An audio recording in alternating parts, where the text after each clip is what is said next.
Welcome to Night of Misfit Films. Thank you very much. How are you doing today? Very good. Good. I'm happy to be here. Thank you for inviting me to your festival. Yeah, welcome back. Because we met Raja at the Canadian Independent Film Festival, and then today Raja is giving a workshop at Night of Misfit Films, and you have a film here. Exactly. It's a Night of Resolutions. It's a film that I wrote and that I produced. It was directed by Dylan Goose, and I'm very proud of that movie.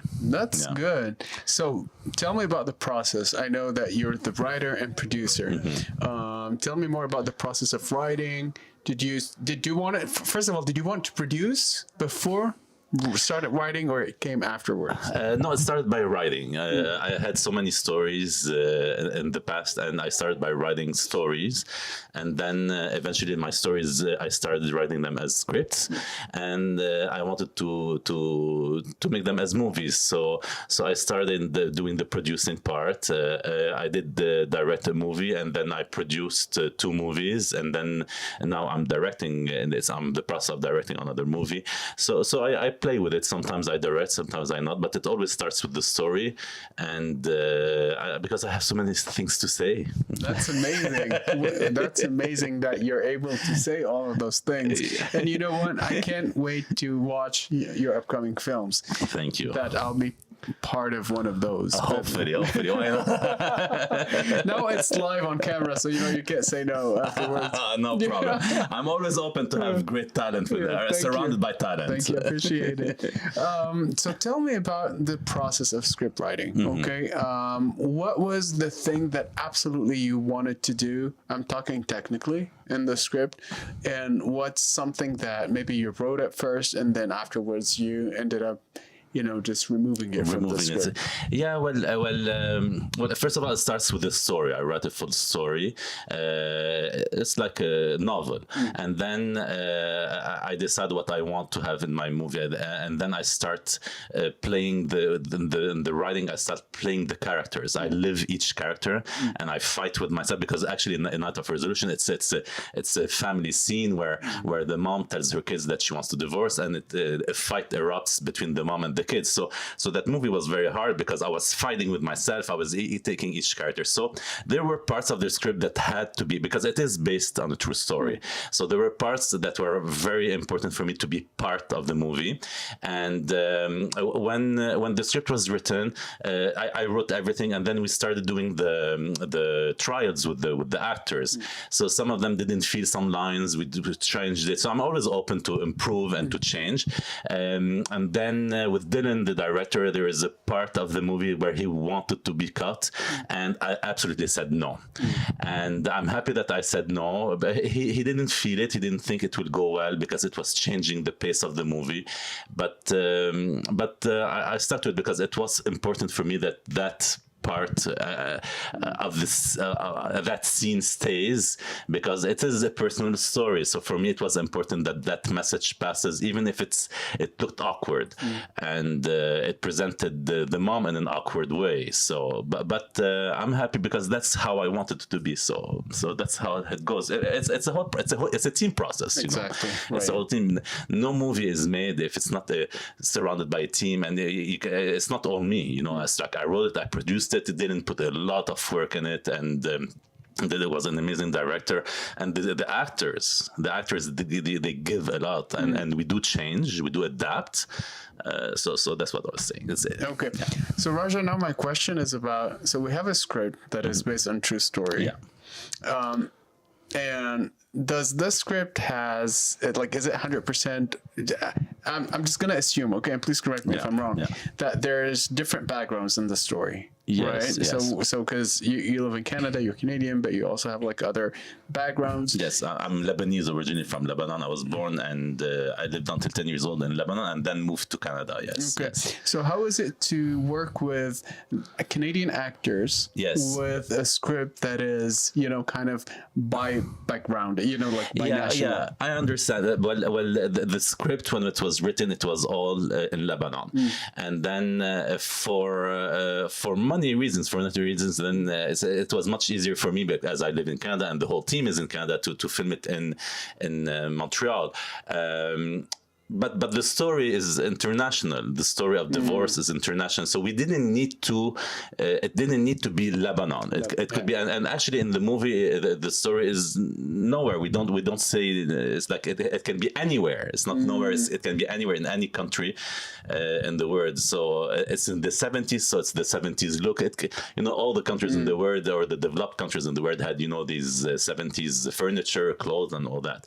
So it didn't need to be Lebanon. So we did change some stuff, some words that were referred to Lebanon or referred to Lebanese artists. So then we changed it to an American artist, and then we just cut it at the end. It didn't stay. So that's how it went. So it didn't need to be the story, because it's a personal story. It's about divorce. It didn't need to be associated to a country or to a region. Okay, that's super interesting, because we have, it's a hot topic right now. Like when we tackle specific matters or subjects in film, like do we have to really like work with, and I'm just gonna quote somebody who was here yesterday. I was doing the interview with them, and their story is about transgender person. So they had this whole conversation with the producer, trying to understand if they have 100% bring a transgender person, or give this role to somebody else. Who is not? Yeah. What do you think about that, by the way? And we can, if you don't have this experience about the transgender, we can transpose this. I understand that, because in Canada we did have. I'm not talking about myself, but we did have some issues with let's say a movie about First Nations and not hiring First Nations actors. So here we have the transgender. I do think that we have to respect the community that you are representing. It's not my experience, because I haven't done a movie about the community, the LGBTQ as community, or the First Nations.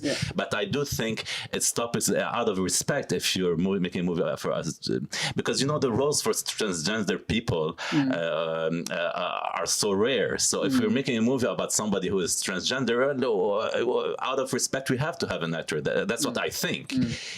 For sure, it will limit the auditions and the cast and the choice, but I think out of respect, it's the same thing. Let's say we're doing a movie or a theater about First Nations.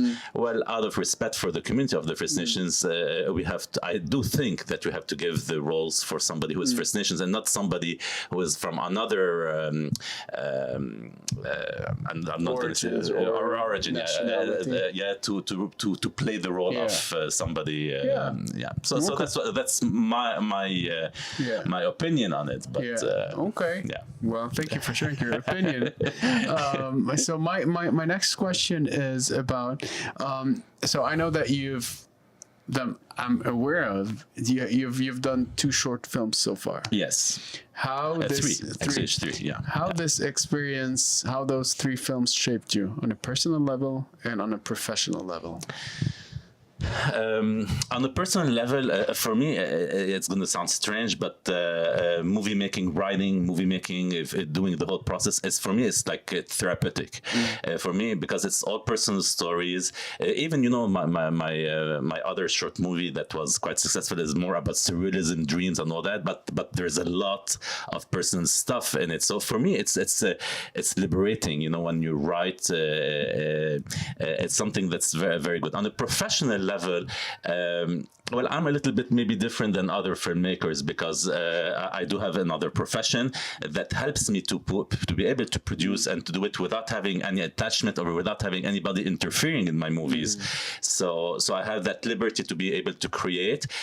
We do because I'm Canadian now, and we do have grants from the government, but it's quite liberal. They let you do whatever you want. So on a professional level, my objective is to always be able to not to improve, but to do more, to do new stuff. Now I'm working on another short. I wrote a few feature films, which one I'm hoping to maybe produce in the very soon. We do have help from the Canadian government for first-time feature films, where they do offer amazing grants with Esteemed Canada, where we're in the process of doing that. So on the professional level, my objective, I don't know. It's like I don't know how to tell you. Is Try. no, because it's for me, it's a fun experience. It's a passion. We can feel passion. it. Yeah, it is. It is a passion. I'm living it. I'm gonna take it as further possible that I can. You know, as much as I can. If it works, it works. If it doesn't work, it's okay. But It's working so far. yeah, it's working. It is, and I'm proud. I'm proud of what the work we're doing, and that's it. So my objective is not to be the next Woody Allen or the next Steven Spielberg or whatever.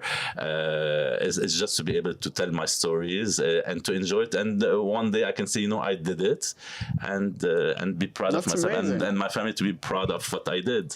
That's amazing. You know what?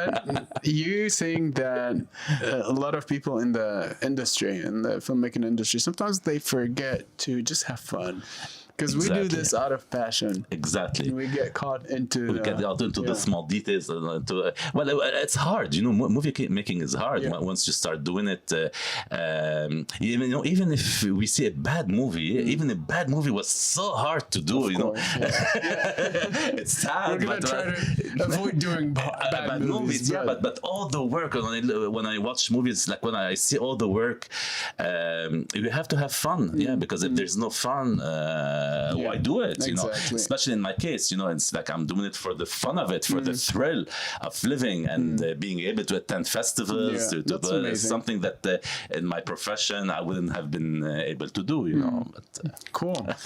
Raja, one last. I know. So Raja's given a workshop today about script writing, along with other script writers. My last question for you, Raja: what do you say? What's your advice for aspiring filmmakers and scriptwriters?